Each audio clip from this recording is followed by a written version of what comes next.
अस्सलाम वालेकुम स्टूडेंट्स, क्या हाल है आप सबका। जैसा कि आप लोग जानते हैं कि हम लोग पहले चैप्टर में मुस्लिम मुफक्करीन की तालीमी खिदमात का जायज़ा ले रहे हैं।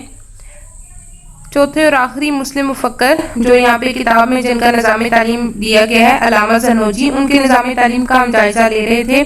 बाकी सारा टॉपिक हम कर चुके थे। तरीका तदरीस का जायज़ा आज हमने लेना है। मैंने आपको बताया था कि इनका तरीका तदरीस या तलबा के लिए हदायत जो दी गई हैं वो बहुत इंपॉर्टेंट है। दोनों क्वेश्चन बहुत दफ़ा पेपर्स में आए हैं कि अल्लामा ज़रनोजी का तरीका तदरीस बयान करें या अल्लामा ज़रनोजी ने तलबा के लिए क्या हदायत दी थी। ये दो क्वेश्चन बहुत ज़्यादा आते हैं, तो आपने ये क्वेश्चन बहुत अच्छे तरीके से करना है। आज के दिन में हम इसको डिटेल में देख लेते हैं।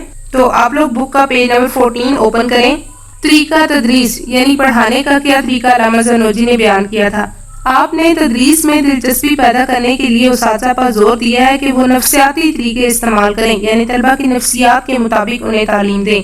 आप फरमाते हैं कि मुअल्लिम के पढ़ाने का तरीका तालीमी अमल को तहरीक देने का बायस बनता है। तहरीक देने का बायस मतलब तलबा के लिए तालीमी अमल को पुरकशिश बनाता है और तलबा तालीमी अमल में दिलचस्पी लेते हैं और अपने इल्म को बढ़ाने की कोशिश करते हैं, नई चीज़ों को सीखने की तरफ ध्यान देते हैं।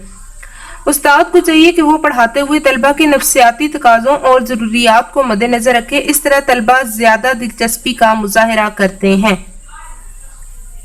आगे उस्ताद और शागिर्द के ताल्लुकात। अब आप सोचेंगे कि तरीका तदरीस तो यहाँ पे 2.5 लाइनों पर मुश्तमिल है, तो अगर इंशाअल्लाह सवाल आ जाता है कि तरीका तदरीस बयान करें तो उसका आंसर हम क्या करेंगे।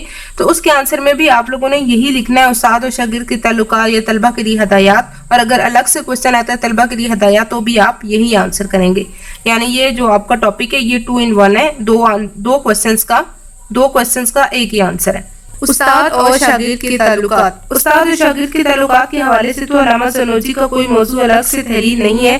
अलबत्ता उनकी तलबा के लिए जो हदायत हैं, जो एक पूरी उनकी तसनीफ है तालीम अल मुतलम, तरीका अल मुतलम, इसको खास तौर पे हदायत नामा ताल्लुम भी कहा गया है। तो वो इस मौजू पे खासी रोशनी डालती है कि उस्ताद और शागिर्द के ताल्लुकात किस तरह के होने चाहिए। आगे हम देखते हैं तलबा के लिए हदायत। अल्लामा ज़रनोजी ने तालीम अल मुतलम खसूसी तौर पर तलबा के लिए लिखी थी, इसलिए उन्होंने बड़ी तफसील से तलबा के लिए हदायत और रहनुमा असूल तहरीर किए हैं। तलबा को सबसे पहली हदायत क्या करते हैं अल्लामा ज़रनोजी कि उस्ताद का इंतखाब किस तरह से करना चाहिए। नंबर 1, उस्ताद का इंतखाब। अल्लामा ज़रनोजी उस्ताद के इंतखाब के लिए तालिब इल्म को ताकीद करते हैं कि इस सिलसिले में बड़ी एहतियात से काम ले। वालिदैन, बुजुर्गों और दूसरे जो अहले इल्म हैं उनसे पूरी संजीदगी से मशवरा करके उस्ताद का इंतखाब करें, और जब एक दफ़ा अपने उस्ताद का इंतखाब कर ले तो मजमून की तकमील तक उस्ताद ना बदले। इससे तालिब इल्म का वक्त ज़ाया होने से बच जाता है और उस्ताद की शोहरत भी बरकरार रहती है। उस्ताद ऐसा मुंतखब किया जाए जो तजर्बाकार, परहेजगार और साहिब इल्म हो। ठीक है, यानी तलबा को क्या हदायत करें अल्लामा ज़रनोजी के उस्ताद के इंतखाब में आपको बहुत ज़्यादा एहतियात करनी चाहिए। और जब आप एक दफ़ा उस्ताद का इंतखाब कर लें तो मजमून की तकमील तक आप वही उस्ताद रखें, उस्ताद ना बदलें, क्योंकि जब नए उस्ताद के पास जाएंगे तो उस्ताद और शागिर्द को एक दूसरे को समझने में कुछ वक्त दरकार होता है। तो इस तरह से तालिब इल्म का वक्त ज़ाया होने से बच जाता है। नंबर 2, सब्र व तहम्मुल। तालीम का सिलसिला आहिस्ता आहिस्ता और सब्र व तहम्मुल के साथ जारी रखा जाए। इसके लिए अल्लामा ने एक मिसाल दी है कि लकड़ी की छड़ी को सिर्फ हल्की हल्की आंच पर ही सीधा किया जा सकता है।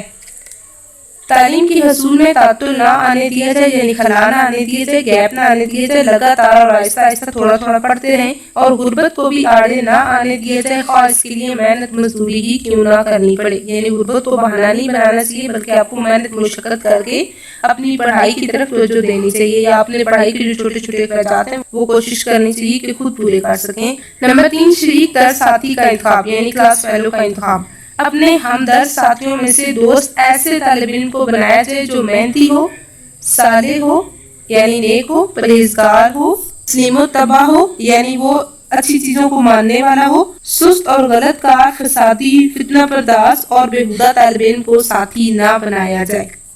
जैसे कि अल्लामा इकबाल का शेर है कि हुई ना ज़ाग़ में पैदा बुलंद परवाज़ी। ज़ाग़ कहते हैं, फारसी का लफ्ज़ है, कवे को कहते हैं ज़ाग़। हुई ना ज़ाग़ में पैदा बुलंद परवाज़ी, यानी जो कवा होता है वो बहुत ऊंची परवाज़ नहीं होता। ख़राब कर गई शाहीन बच्चे को सोहबत ज़ाग़। और अगर शाहीन का बच्चा भी कवे की सोहबत में रहे तो वो भी ऊंची परवाज़ भूल जाता है, वो भी नीची परवाज़ शुरू कर देता है। تو اس وجہ سے اپنے جو شریک در ساتھی جو کلاس فیلو ہو اس کا انتخاب بہت سوچ سمجھ کے کرنا چاہیے کہ جس طرح کا آپ کا کلاس فیلو ہو، آپ کا دوست ہو، جس طرح کا اسٹوڈنٹ رفتہ رفتہ اس کے رنگ میں رنگے جاتے ہیں، یہ تھوڑا بہت رنگ تو ضروری چلتا ہے۔ دوسرا تعلیم کا موضوع دور۔ علامہ زرنوجی نے اس حدیث علم حاصل کرو مہد سے لحد تک کا حوالہ دیا، یعنی ماں کی گود سے گور تک علم حاصل کرو، لیکن وہ نو بلوغت کے دور کو تعلیم حاصل کرنے کے لیے موضوع ترین خیال کرتے ہیں۔ اگلا جو ٹاپک ہے مطالعے کا مناسب وقت۔ پہلے ہم نے جو دیکھا وہ تھا کہ تعلیم کا موضوع دور کون سا ہے، یعنی کس عمر میں تعلیم حاصل کرنی چاہیے، اور مطالعے کا مناسب وقت کون سا ہے، یعنی دن کے کس حصے میں مطالعہ کرنا چاہیے۔ علامہ رات کے اوقات کو تعلیم حاصل کرنے کے لیے موضوع قرار دیتے ہیں۔ وہ فرماتے ہیں کہ جس طرح اونٹ رات کو بہتر سفر طے کر لیتا ہے، اس طرح انسانی ذہن بھی رات کے اوقات میں بہتر تعلیم حاصل کرتا ہے۔ رات میں بھی مغرب کے بعد اور سحری کا وقت موضوع ترین ہے۔ چھٹے نمبر پہ مطالعے کا طریقہ کیسے اختیار کرنا چاہیے۔ علامہ زرنوجی حفظ کے بجائے فہم پہ زور دیتے ہیں، یعنی رٹا کے خلاف بات کریں۔ ان کا خیال میں سمجھ کر 2 حرف سیکھنا 2 بڑی کتابوں کو رٹنے سے بہتر ہے، تاہم سوچ سمجھ کر حفظ کی ضرورت سے انکار نہیں کیا جا سکتا، یعنی اگر سمجھ کے کچھ یاد کیا جائے تو اس کی ضرورت سے انکار نہیں کیا جاتا۔ سوچ سمجھ کے اگر آپ کسی چیز کو بار بار دہرا رہے ہیں تو اس سے انکار نہیں ہے، لیکن بغیر سوچے سمجھے کسی چیز کو رٹا لگانے کے خلاف ہے، اور اس کے لیے تکرار کے طریقے کو مفید طور پہ استعمال کرنے کی اجازت دیتے ہیں۔ تکرار ہوتا ہے کسی چیز کو بار بار پڑھنا، بار بار کسی ایک ہی بات کو کہنا۔ ان کے خیال میں طالب علم کل کے سبق کو 5 مرتبہ دہرائے، اس سے 1 روز قبل کے سبق کو 4 بار، اور اس سے مزید 1 روز قبل والے سبق کو 1 مرتبہ دہرائے، یعنی کلاس میں جو آپ کو کام مل رہا ہے اس کو کم از کم آپ 5 مرتبہ ضرور یاد کریں، اور جو پچھلے روز کا لیکچر تھا اس کو 4 بار، اور اس سے پچھلے روز کے لیکچر کو بھی ایک نظر ضرور دیکھنا چاہیے۔ اس کے بعد مطالعے میں اعتدال یعنی توازن سے کام کیا جائے۔ طالب علم مطالعے میں اعتدال سے کام لے تاکہ وہ کمزور نہ ہو جائے اور قوت کار کھو نہ بیٹھے، اور جو اس کا کام کرنے کی قوت ہے وہ ختم نہ ہو، یعنی وہ اعتدال سے کام لے، متوازن کام لے، آہستہ آہستہ تھوڑا تھوڑا، نہ بہت زیادہ نہ بہت کم۔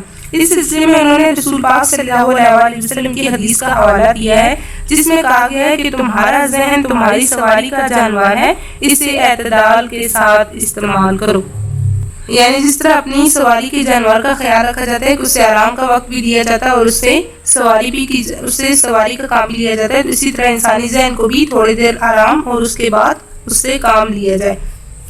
یہاں تک تو جی علامہ زرنوجی کے طلبہ کے لیے ہدایات، آپ نے بہت دھیان سے ان کو پڑھنا ہے، کوئی چیز سمجھ نہیں آ رہی تو پوچھیں۔ آپ نے ذہن میں رکھنا ہے کہ علامہ زرنوجی نے طلبہ کے لیے جو ہدایاتی بک میں اس کے 7 ٹاپکس ہیں، ٹھیک ہے، 7 ہیڈنگز ہیں، وہ 7 کی 7 آپ کو یاد ہونی چاہیے، اور اس کے اندر بھی آپ نے دیکھنا ہے کیونکہ جو آپ کے شارٹ کوسچن بنتے ہیں MCQs وہ کہیں سے بھی آ جاتے ہیں۔ یہ بات میں آپ کو بار بار کہتی ہوں کہ آپ نے کوئی چیز چھوڑنی نہیں ہے۔ بس یہاں تک کہ آج کے لیکچر کو دیکھیں، کل ہم لوگ انشاءاللہ شروع کریں گے کہ مسلمان جب برصغیر میں آئے تھے تو اس وقت برصغیر میں تعلیم کی کیا حالت تھی، ٹھیک ہے، یعنی مسلمانوں کی آمد کے وقت برصغیر کی تعلیمی حالت کیسی تھی۔ کل کے دن میں ہم نے یہ والا ٹاپک دیکھنا ہے، تو ملتی ہوں کل آپ کو اس نئے ٹاپک کے ساتھ۔ ابھی آپ لوگ آج کا موضوع دیکھیں، چیز سمجھ آتی تو کوشچن کریں۔ اللہ حافظ۔